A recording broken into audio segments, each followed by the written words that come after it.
fizeram alguma cirurgia, vocês sabiam que até os anos 1860 os utensílios usados nas cirurgias não eram esterilizados? Então, vamos fingir que você faz uma cirurgia. Os mesmos utensílios que forem usados em você vão ser usados em você, você, você e você. Então, se você estivesse com uma doença, todos vocês pegariam. Em 1822, em uma pequena cidadezinha no leste da França, chamada Douro, havia um casal. O homem, um ex-sargento do exército francês, que virou um curtidor de ouro, chamado Jean-Joseph Pasteur, e uma mulher, uma dona de casa, chamada Jeanne Etienne Coquille. Tiveram 5 filhos, mas hoje vou contar a história apenas de um, chamado Louis. A família de Louis Pasteur não ficou muito tempo em Douro, pois com apenas 4 anos, em 1836, eles se mudaram para Arbois, uma cidade perto de lá. Essa cidade foi uma das cidades que Pasteur mais passou o tempo de sua vida. Pasteur frequentou as escolas locais. Não foi um aluno muito exemplar, assim, ele não era muito bom nas matérias, mas se destacava em 2, matemática e desenho. Aos 15 anos, Pasteur começou a fazer pinturas de sua família, de sua cidade e de sua casa. Ele só parou com 19 anos. Um fato interessante de falar é que as pinturas que Pasteur fez estão até hoje no Instituto Pasteur de Paris. O Pasteur sempre foi um adolescente que não se inquietava, pois com 16 anos ele se muda para Paris sozinho, e fica no internato, mas com saudades da família e da casa onde morava, volta alguns meses depois. Com 18 anos, Pasteur se forma em letras e vai dar aula na Collège Royal. Dando aula lá, Pasteur amplificou seus conhecimentos de física e química. Com 21 anos, ele é admitido em uma das melhores escolas de toda a França, a École Normale Supérieure. Estudando lá, Pasteur teve contato com mentes brilhantes, o que o impulsionaram para sua carreira de cientista. Com 22 anos, ele realiza sua primeira experiência química bem-sucedida, que ele consegue fabricar fósforo a partir de queima de ossos de boi. Em 1847, com 25 anos, esqueci de falar que quando ele entrou na École Normale Supérieure, ele começou seus estudos. Em 1847, com 25 anos, ele já se doutora em física e em química. Em 1848, com 26 anos, ele entra na Guarda Nacional, que era durante a insurreição, que culmina na queda da monarquia francesa. Em 1849, com 27 anos, ele se casa com Marie Laurent. Ele a conheceu na École Normale Supérieure. Eles eram colegas de classe e se encontraram e se casaram alguns anos depois. Com ela, ele teve 5 filhos. Infelizmente, apenas 2 desses filhos passaram dos 20 anos, pois os outros 3 morreram ou de cólera ou de tifo. Com 31 anos, ele consegue fazer outra de suas experiências bem-sucedidas, que ele consegue fabricar um ácido racêmico a partir do ácido tartárico.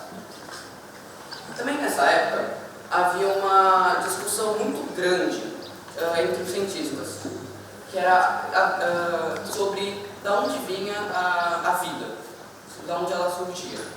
Havia 2 teorias, a teoria da abiogênese e a teoria da biogênese. A teoria da abiogênese consiste em Imagine um tronco de uma árvore. Quando esse tronco dessa árvore cai dentro de um lago, ele vai boiar. Desse tronco vai surgir um jacaré. A maioria dos cientistas naquela época acreditava nessa teoria, que era a teoria da geração espontânea. Pasteur também era abiogenístico. E, querendo comprovar suas ideias, ele faz um experimento. Porém, fazendo esse experimento, ele consegue comprovar a teoria da biogênese, que é a teoria que impossibilita a geração espontânea, que todo ser vivo nasce de outro ser vivo. Que essa é uma das frases dele, que está nesse livro. Que nada nasce do nada. Tudo que é vivo nasce de alguma coisa. O experimento que ele fez consiste em pegar um frasco de vidro e colocar caldo de carne dentro dele. E no topo desse frasco de vidro, ele coloca um cano de vidro curvado, que parece um pescoço de cisne. Aí ele chama de pescoço de cisne. Aí ele esquenta esse caldo de carne até os 60 graus, que é a temperatura que os micro-organismos morrem, e ele deixa alguns dias lá descansando. Aí quando ele vai examinar esse caldo, ele vê que não tem nenhum micro-organismo lá dentro. Porém, quando ele quebra esse pescoço de cisne e deixa passar alguns dias também, e revê o caldo de carne, agora está cheio de micro-organismos. Então, querendo comprovar a biogênese, ele consegue comprovar a biogênese.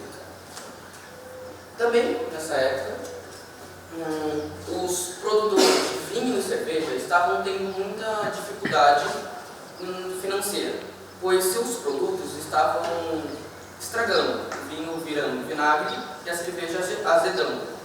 Então, eles foram atrás de Pasteur para verem se ele conseguia ajudar eles. Após um tempo de estudos e pesquisas, Pasteur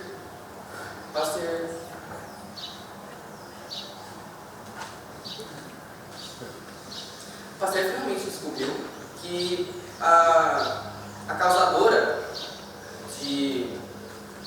do azedamento da cerveja e do transformamento do vinho para o vinagre eram os micro-organismos presentes nessa bebida. Então, sabendo disso, o Pasteur também esquenta as bebidas até os 60 graus, porque aos 60 graus, como eu já falei, eles matam os micro-organismos presentes, mas a bebida ainda continua com a essência dela. Então, assim, o Pasteur consegue fazer a pasteurização, que o nome dessa experiência foi dado a ele, que é utilizado até hoje em vinhos, cervejas e leites. Então, quem gosta aí de vinho e cerveja tem que parabenizar o Pasteur. Em 1865, um dos seus maiores mentores, se posso dizer assim, morre, seu pai, que foi a pessoa que mais ajudou ele, assim, encorajando, e sempre falava para o Pasteur nunca desistir dos seus sonhos e sempre continuar. Foi um grande choque assim, para o Pasteur. 3 anos depois desse acontecimento, o Pasteur sofre uma hemorragia cerebral, ficando parcialmente paralisado do lado esquerdo do corpo.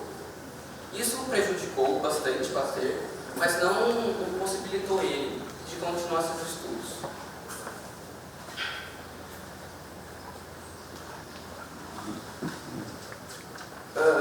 Em 1873, ele finalmente faz um dos seus maiores sonhos, que ele entra para a Academia de Ciências, que antes dele, assim, várias pessoas ridicularizavam ele, pois achavam impossível um ser 10.000 vezes menor que o ser humano causar alguma doença.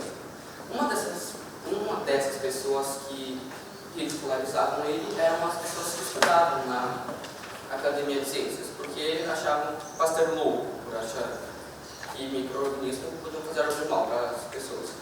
Mas, com o passar do tempo, Pasteur foi comprovando suas ideias e finalmente consegue entrar na Academia de Ciências, que foi uma uma das grandes conquistas dele. Em 1885, com 63 anos, ele desenvolve a vacina antirrábica, que foi muito importante para a época, pois naquela época, se você era mordido por algum animal com raiva, seu destino já estava contado, pois não tinha mais o que fazer, você só esperava a sua morte. Foi então que aí a história como ele descobriu essa vacina é bem interessante, eu vou contar. Pasteur, em seu laboratório, tinha vários cães, gatos com raiva. E ele já estava tendo alguma melhoria nas suas hipóteses, pois alguns cães que eram vacinados por Pasteur sobreviveram. Então, isso já era um avanço. Só que ele nunca tinha testado em humanos, então ele não sabia se isso ia dar certo. Até que um dia, um casal bate em sua porta pedindo loucamente para que Pasteur cuide do filho do casal de apenas 9 anos que tinha sido mordido por um cão raivoso. De início, Pasteur recusa, pois ele não era médico, então se o menino morresse nas mãos dele, ele poderia ser preso. Mas depois de muita insistência, Pasteur acaba deixando o menino ficar em sua casa. Após alguns dias, semanas, Pasteur descobre que ao dar vacinas diárias, do vírus mais fraco até os vírus mais fortes, o corpo vai se adaptando a esse vírus e começa a criar barreiras para esse vírus não matar a pessoa. Aí ele começa a dar 13 vacinas durante 13 dias para esse menino e ele consegue salvar o menino. O menino não desenvolve raiva e o menino fica saudável.